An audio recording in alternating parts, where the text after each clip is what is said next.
Coba deh bayangin, Anda harus mengelola sebuah negara, perusahaan raksasa dengan jutaan pegawai yang tersebar di ribuan pulau. Tujuannya bukan profit, tapi melayani setiap warganya.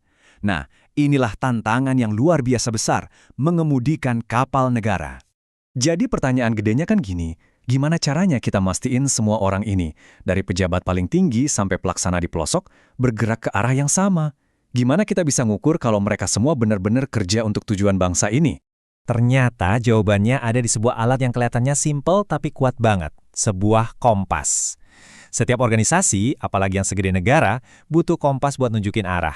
Dan di pemerintahan, kompas itu namanya sistem evaluasi kinerja. Oke, yuk kita bedah lebih dalam lagi, apa sih sebenarnya kompas untuk pemerintah ini? Jadi, evaluasi kinerja itu simpelnya adalah cara yang terstruktur buat melihat apa aja yang udah dicapai seorang pegawai dan gimana cara dia mencapainya. Ini bukan soal suka atau nggak suka ya, tapi benar-benar berdasarkan data dan standar yang jelas biar objektif. Nah, ini nih yang penting banget buat dipahami. Evaluasi yang bagus itu ngelihat dua sisi mata uang. Pertama, hasil kerja ya, apa yang kamu capai, gampangnya jembatannya jadi apa enggak. Tapi ada yang kedua yang sama pentingnya, yaitu perilaku kerja. Gimana caranya kamu nyampe sana? Proyeknya kelar tapi ada korupsi enggak? Timnya solid atau malah berantakan? Nah, dua-duanya ini harus seimbang. Oke, jadi kita udah tahu nih alatnya apa. Pertanyaan berikutnya, kenapa sih kompas ini penting banget buat kapal segede negara? Kalau kita lihat dari sisi pemerintahnya, untungnya banyak banget. Ini mastiin uang pajak kita dipakai seefisien mungkin.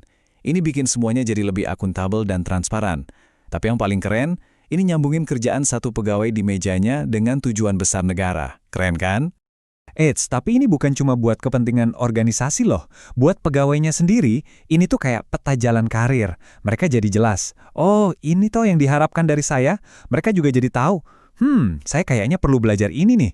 Dan ujung-ujungnya ini jadi dasar buat mereka naik jabatan atau promosi. Jadi ini alat buat berkembang, bukan alat buat ngejudge. Dan ini bukan cuma omong kosong loh. Ada pakarnya, Agiernis, yang bilang kalau sistem evaluasi kinerja yang efektif itu bisa bikin motivasi, komitmen, dan kepuasan kerja naik.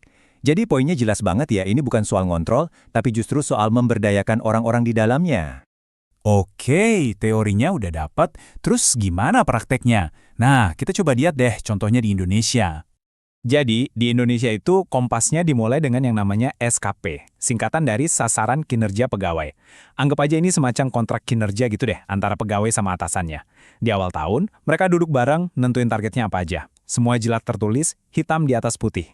Nah, targetnya ini nggak bisa asal-asalan, harus pakai prinsip SMART. Mungkin udah sering dengar ya, specific, measurable atau terukur, achievable atau bisa dicapai, relevan, dan time bound yang artinya ada batas waktunya. Ini tuh bukan sekedar istilah keren, tapi ini cara biar targetnya adil dan objektif buat semua pihak. Satu hal yang penting banget buat diingat nih, evaluasi itu bukan cuma kejadian sekali di akhir tahun, bukan. Ini tuh sebuah siklus, sebuah perjalanan yang jalan terus-menerus. Siklusnya itu biasanya disebut plan, do, check, act. Gini cara kerjanya. Pertama, plan. Kamu ngerencanain target di awal tahun. Kedua, do and monitor. Ya kamu kerjain rencananya sambil dipantau terus progresnya. Ketiga, check. Di akhir periode, baru deh dievaluasi secara formal. Dan yang terakhir, ini yang paling penting. Act atau tindak lanjut. Disinilah feedback diberikan, penghargaan juga. Dan ngerencanain pengembangan buat tahun depan. Jadi muter terus untuk perbaikan yang nggak ada hentinya. Oke, sekarang kita tarik kesimpulan dari semua pembahasan ini ya. Ada satu lagi metafora yang menurut saya keren banget, cermin organisasi. Jadi sistem evaluasi yang bagus itu bukan cuma buat menilai, tapi dia itu maksa kita buat ngaca.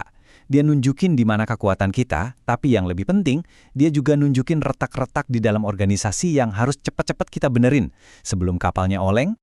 Jadi kalau mau diringkas, ada 3 poin penting yang bisa kita bawa pulang. Pertama, ini bukan sekedar tugas administrasi ngisi-ngisi kertas, ini alat strategis. Kedua, inilah cara buat nyambungin kerjaan kita sehari-hari sama tujuan besar negara. Dan ketiga, ini adalah proses perbaikan terus-menerus, baik buat orangnya maupun buat organisasinya. Tapi tentu aja, punya kompas paling canggih sedunia pun baru setengah jalan kan? Pada akhirnya semua kembali ke kaptennya, para pemimpin di semua level. Jadi pertanyaannya bukan lagi alatnya apa, tapi gimana kita bisa mastiin para pemimpin ini pakai kompasnya dengan benar dan bijak? Nah, jawaban dari pertanyaan itulah yang bakal nentuin kemana arah kapal negara kita ini berlayar.